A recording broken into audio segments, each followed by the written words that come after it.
Hello and welcome to Cartoonist Kayfabe. My name is Jim Rugg. I'm Ed Piscor. A couple of announcements at the top here. You can catch me October 22nd at the Jacksonville Public Library as part of their Comic and Zine Fest. You can catch both of us at the end of the month, October 28th through the 30th at Baltimore Comic Con. And you can catch Ed with Jeff Darrow at the Tokyo Comic Con, November 25th through the 27th. It is Kayfabe-tober month, and this is our drawing prompt list. We're about halfway through here. It's been fun seeing everybody's drawings. Very talented audience that we have here at Cartoonist Kayfabe.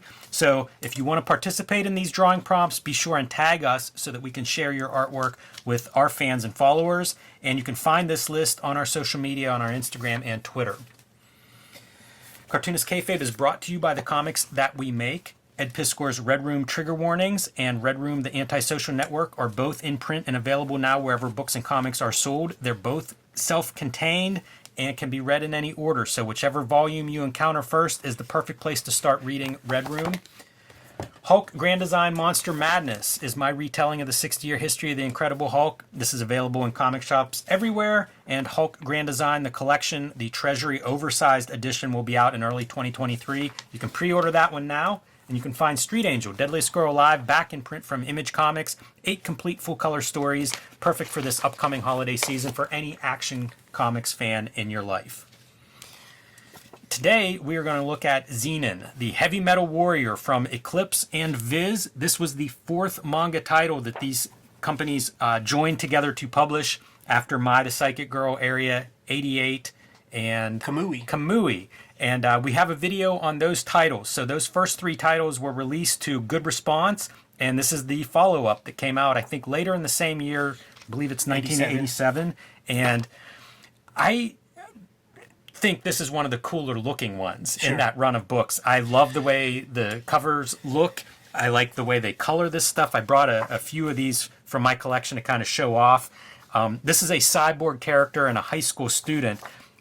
By the way, issues 2 and 3 back matter, Frederick Schott of Manga fame. So some cool back matter in these, but I just love this approach. Like, they're so brightly colored, and it's like kind of hard action comics. So wise. Like, the people who brought manga here and created Viz and worked with Eclipse, they were very specific about the stuff that they brought here to kind of wet the whistle of the American audience. You know, this is brand new comics to us. The fucking Astro Boy comics that we had from like Dell were drawn by just American dudes based on a cartoon, you know. We did not have manga.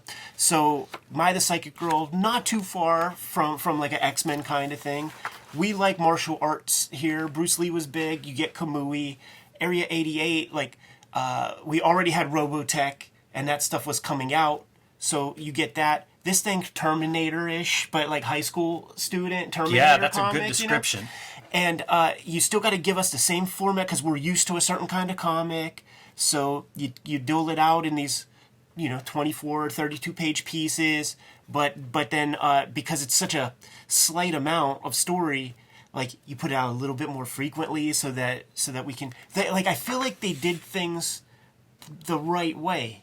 Yeah, I think that's a good description. And I have comments on that, but I just wanted to point out the creator, Masaomi Kanzaki, 21 whenever he makes his debut in 1985. So this is a pretty fresh comic, 87, 2 years later, that they're bringing it to an English audience. And, it kind of describes it as favors fast-paced science fiction action tales. And I think the other note, because he's 21, the high school student part is a big part of this. That's what the first back matter, high school life in Japan talks about. Having a young creator, I think, is key to tapping into that kind of, concerns and emotion. So go to the back page again, because I saw on the front inside cover, the original editors and representatives are from a company called Shogakukan. And when you're in Japan, we know Shueisha is shonen. Like, that's Shonen Jump, Shonen Weekly, all that stuff. And then Kodansha is magazine. Big magazine, weekly magazine, monthly magazine, young magazine. That's where Akira showed up in. And then the third, the also-ran publisher, it seems, is Shogakukan. And, so much of Urasawa comes out from Shogakukan. And those are Sunday. You'll see, Weekly Sunday, Colorful Sunday, Monthly Sunday. You'll see Young Sunday, and you'll see Shonen Sunday, which then you're like, okay, so who is it? But the Sunday is Shugaken, Magazine Kodansha, Shonen, Shueisha. So for those playing at home. Gotcha. And there's very little like Shogaken, it's pretty cool to get some of that. But of course the biggest character would be Doraemon, I think was a Shogaken comic. But it never worked here. It never translated. This is where I felt like you were pulling a rib on me because I'm going to Japan and stuff, and you show me a fucking plane crash like a month before I get out of here. Like, what are you doing to me, Jim? How dramatic is that, right? Yeah. It's quite a spread seeing that plane crash. And here's our hero with a little hint of what we've got here. Yeah. Because this first issue, it's setup. It's a lot of setup. We're not going to get this guy's backstory. We're not going to learn too much about cyborgs here.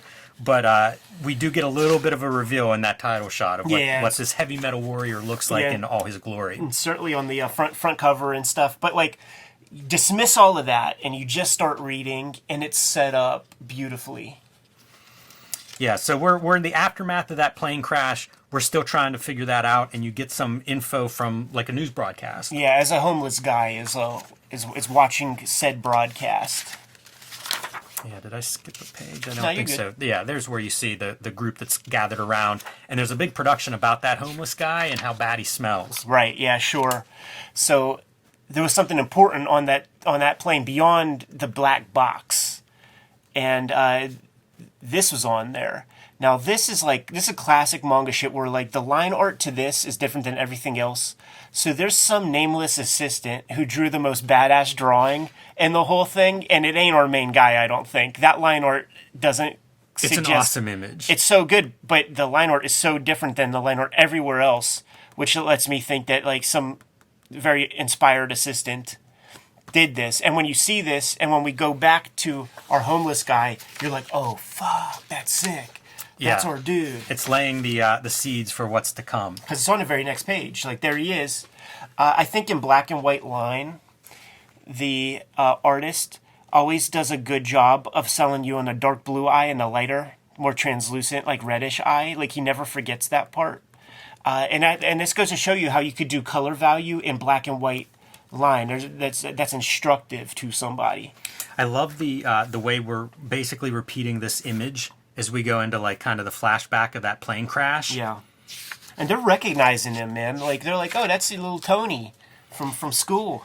Right, a guy who had dropped out of school. Yeah. So disappeared for a little bit from the local scene, and now we're going to have our Archie character and Veronica there recognize him, as well as a couple of toughs from that high school are going to find him in this issue.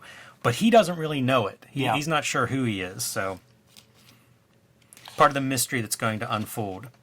Bumps into her. This is when the recognition takes place. Walking through this crowd, and the homeless guy bumps into the girl and causes a little bit of a stare down, if you will. And that's the moment of recognition. Look at that eye, dude. So good. I find it interesting looking at manga the way certain things are repeated. Mm-hmm. I think it's part of how the reading experience can be done so quickly. Sure.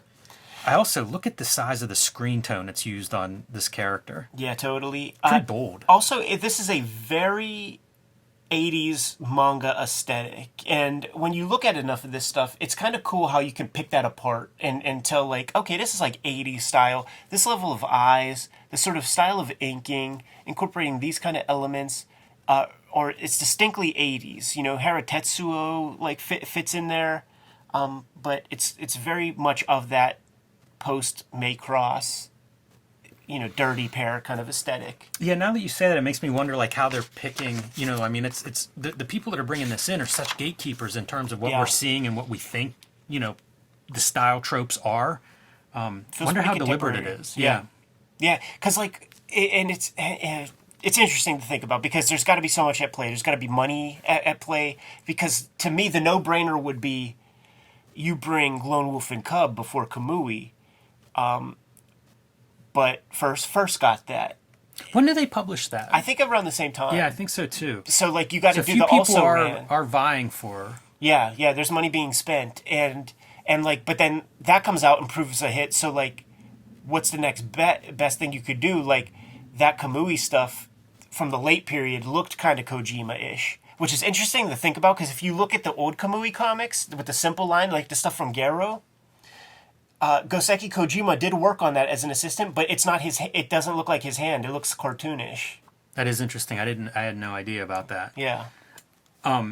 Story-wise, we've got these three boys. It's funny that these are boys, by the way, because if you told me this guy was 40, I'd be like, Sure. yeah, sure. The bullies always look like that too. They do. And they recognize him, and they've kind of followed him into this abandoned building where they're going to get some kind of payback. They've been waiting for him. Yeah, man, because they're like, dude, you don't even got a starter jacket, dude. We gotta fuck you up, man. You don't got the right Charlotte Hornets coat. And he plays the amnesia card, which they don't quite buy. So they're gonna just knock some sense pretend into amnesia. homeboy. Yeah, right. Dude, they have like clubs and stuff. Like this is a pretty violent, serious threat they're posing. Like really trying to kill a dude. Yeah. Yeah, you see the two like right and left hand goons who also could be 40. And that's the joke, because like it doesn't do much to our boy. You know, he's just leaking oil. Yeah. Wayne Truman on our lettering, by the way, did a lot of this early work. Yeah, closely associated with Eclipse Comics. I have such a soft spot for this stuff. It is of a certain time period. And these would be comics that I would find, like early indie comics, like at a flea market. So here's the fun thing, dude. You calling a Wayne Truman, like I think he did most of the lettering on this old stuff. And to this very day, the Viz aesthetic of lettering is copying Wayne Truman. You know, it's this very big point size. The spacing feels the same. It's almost like they made a font of Wayne Truman lettering. I never thought about the size of the font, but you're right about it being big. And I think I like that part for reading. Helps my old eyes. Yeah, and surely it's because the character dimensions for manga, like, you know, the kanji and stuff, are big. It's so interesting. There's this, like, you know those, like, translucent rulers? Yeah. So, at the manga, at the editor's office, there would be those things, and it would be, show you the different point sizes for typography, and it would just be squares. So there would be different numbers, and then they would hold that over top of the various balloons, and the squares were equally spaced because all the characters would fit into that. So if you notice, sometimes there will be big lettering and smaller lettering. That's something that they have to navigate on a panel-by-panel basis, and it takes up a lot of real estate. So, you know, might as well get some big lettering in there to fill that space.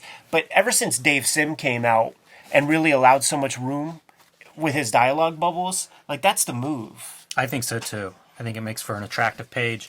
And check it out, man. Our first hint of the cyborg underneath our boy with that weird metallic eye. Yeah. Little aperture, man. Little sphincter eye. And before we can have our bad guy leader take his shot, the girl from the crowd earlier shows up begging for mercy. Love the white zips on the smoke there. Yeah, that's to a nice create effect. a foreground element in front of our guy.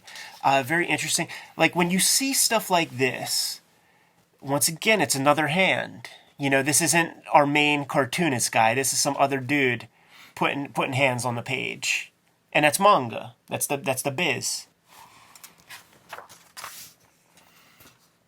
Some exposure of our heavy metal warrior. A couple of fingers that have been, I guess, skun up to reveal the robot underneath. Totally in shock. You know, sells it hard. Looks good. Looks, I feel like this is a cool looking title. Yeah. Reading so much of this stuff, too, like, it did whatever it did. It's a more meager comic in terms of page count. I think 24 issues tells the tale, which is very slight compared to like most manga. And I think it's cool.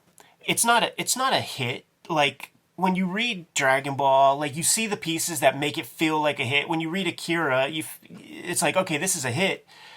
This is very cool, but you could also see the parts where it's like tweak some knobs to, like, get it there, because it ain't quite, but, you know, it's fine, it's cool.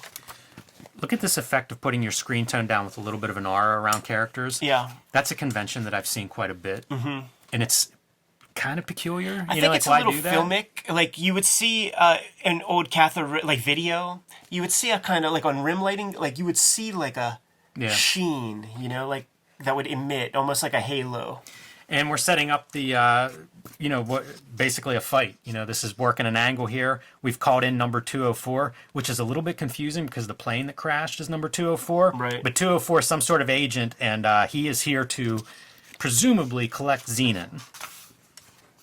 And what's interesting is I think it ends here. Like if it was a serialized originally, I feel like it ends there because you don't get the wash on a page 25. You know what? I was wondering that, like reading this, how these broke. Because it seems like a chapter would be an issue. Yeah, but it just never works. A chapter's like 15, 17 pages, so you got to give a little more, or double it up, or cut one in half.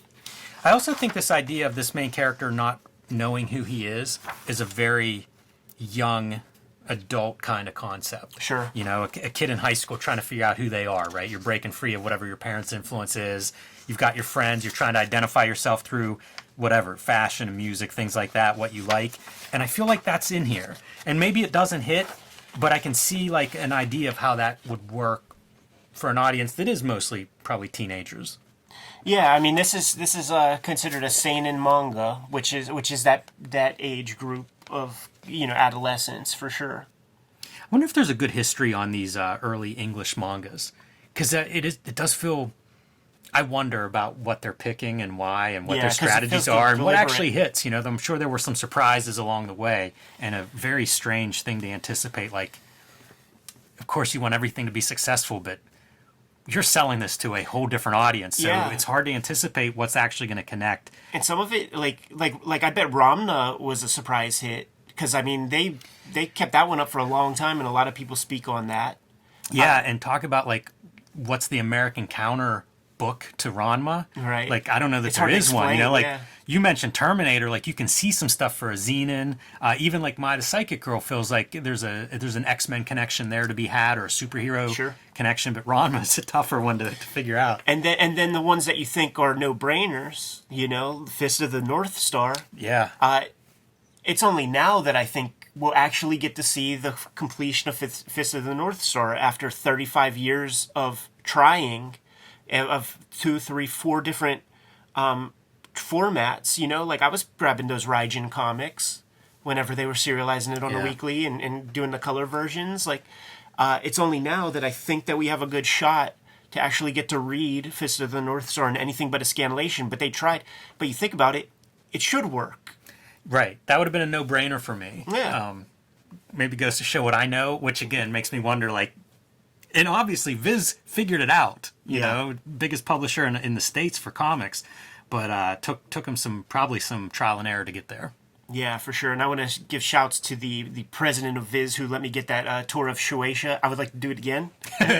So that would be awesome. Jimmy, if you're good to go, I'm good to go. Yep. Kayfabers, like, follow, subscribe to the YouTube channel. Hit the bell. We'll notify you when new vids are available. Jimmy, tell the people what's out there, man. Street Angel Deadliest Girl back in print after almost a year from Image Comics. Pick that one up. 8 complete full-color stories.